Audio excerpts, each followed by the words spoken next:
Japan just got a new prime minister, and within hours, we started seeing the Japanese currency actually falling. Here's what this actually means for us traders and how you can find opportunities within it.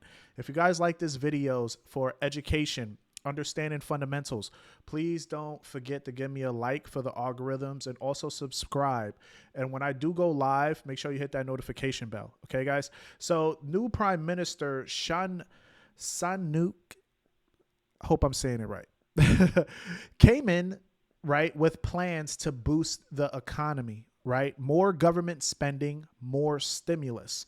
This is actually what helps businesses, all right? When the government actually spends more, it means that they're trying to print more money, push more money into the economy, okay?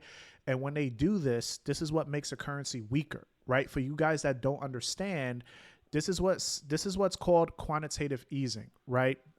But this is also physical policy, which can impact the Bank of Japan's decision, right? So the prime minister is for the government, but her plans on government spending could also impact monetary policy from the Bank of Japan, right? So instantly when those headlines did come out, we saw that the yen actually started getting weaker. So let me just show you guys the actual yen chart just so you could get some visual and really understand what's going on.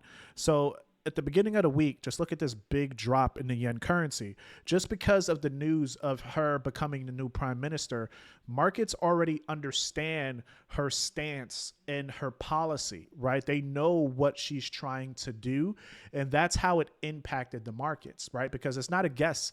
They understood that, oh, she wants to boost the economy. She wants to have more spending. She wants businesses to do well. She wants the economy growth to grow.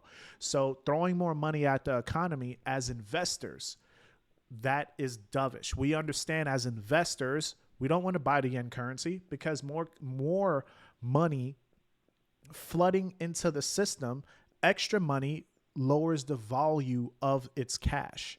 Makes sense, guys? Too much supply, right? So it devalues the yen currency. So like at the same time, we got other central banks with higher interest rates. So like the Federal Reserve, right? The United States.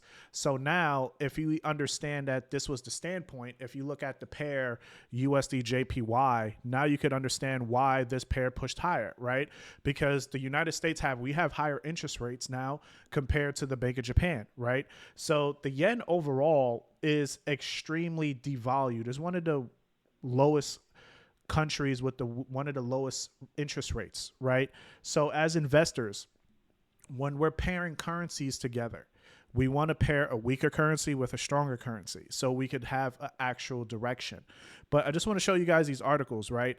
Because I understand in this industry that people are telling you to stay away from news. Don't focus on news headlines, right? And I was like that in the beginning too, right? I only focus on technicals. But how am I able to take advantage of pairs like GJ or UJ if I don't know what's going on with the markets? Why would you not listen to the people that actually move the markets, right? So this is why I have my Discord community, right? Just to give you guys an example, right? This person right here, just the spotlight member of the month of the week. I'm going to do a weekly with this, but this is Kelly. She's been with me from the very start. She's been with me for almost more than a year, right? And you can just see her overall, 44,000. Incredible, right? Just for showing up to the live calls every day, paying attention to fundamentals, taking advantage of every information that I'm giving her, like market updates. We do live calls every session. All the recordings is right here, right? If you want to learn the weekly prep, this is why I tell you guys, subscribe, hit the notification bell, because when I do the weekly prep, I can go live, and I could also go live for like live data events as well. Okay. But this is the Discord group. Everything that you need to be a complete trader is in here. And we have Finance Fridays, and we also have Bible study on Saturdays, and on Sunday we have our personal development call. So everything that you need to be a better person and a better trader, and also the fundamental course is all included. So you're going to learn everything to be successful as a trader in a private group. All right, guys. So if you're interested, link is in the bio, or if you want more information, DM me on Instagram. Okay, guys. So as we can see here, Tokyo soars. right? The Tokyo soars as the yen shrinks after she got elected. But I just want to highlight key events here because we could see that the new prime minister, like obviously, like just pay attention, like Japanese trading floors, she previously backed aggressive monetary easing, expanding government spending, right? So while she was running, the markets already knew what was her stance, right?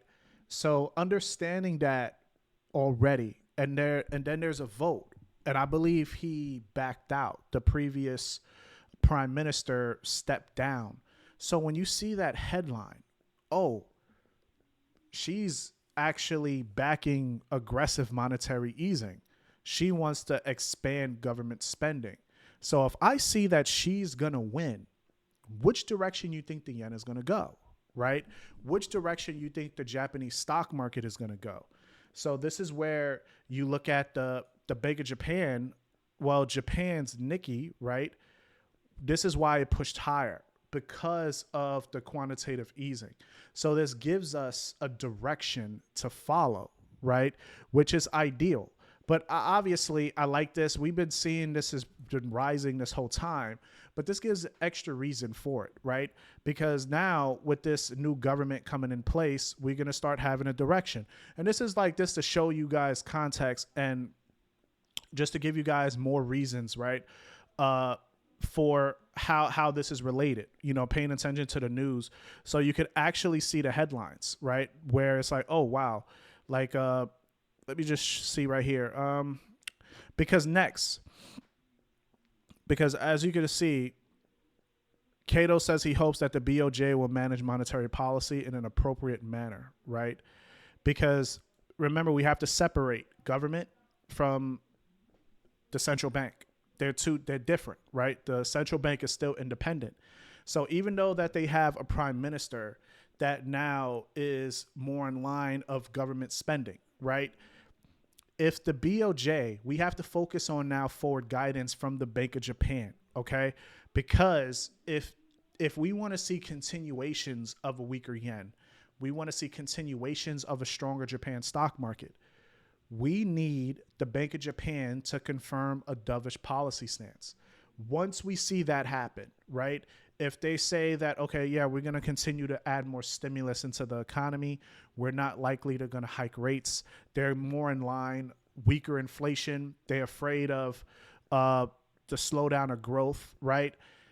If the Bank of Japan turns dovish, this is what's going to lead for us to wanting to take more buys on UJ and also GJ. As you guys can see, it's just been spiking higher today.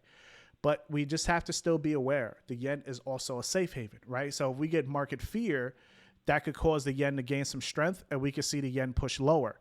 But looking at these key levels as areas of interest for us to be looking for additional upside, right? Because as long as the Bank of Japan confirms that dovish narrative, we're going to continuously see a weaker yen. Now for us, how we take advantage of that, right? We could pair a stronger currency against a weaker yen. So for instance, right, if we're looking at the dollar, if this shutdown, the government shutdown actually goes longer, right? What if? And if the Federal Reserve says, you know what, we can't make a decision right now on cutting interest rates, we're going to probably have to remain cautious. The markets could take that as a hawkish reaction, right? Strengthen the dollar because the feds are now backing away from cutting interest rates. We could pair a stronger dollar with a weaker yen. We could see the divergence right there, right? We could, because we have a central bank that is not cutting, and then we have another central bank that is likely to cut, right? So pairing those currencies together is what gives us a better opportunity longer term. So that's how you're able to catch your swing trades. That's how you're able to be in the right direction of the markets because of stuff like this, of us paying attention to these type of news headlines, right? Japan market shifts, resignation of the prime minister. So as soon as he left, right? As soon as they said, oh, his resignation, automatically, as soon as market opened, that was the direction because they knew the new prime minister, their policy stance, right? So this is where it's important to pay attention to this news because it gives you an edge. I hope that this video helps you understand how to take advantage of that edge, okay? Because this is exactly what I go over in the fundamentals course. This is what I go over every single day in our live calls. This is what I go over every day in the market update calls.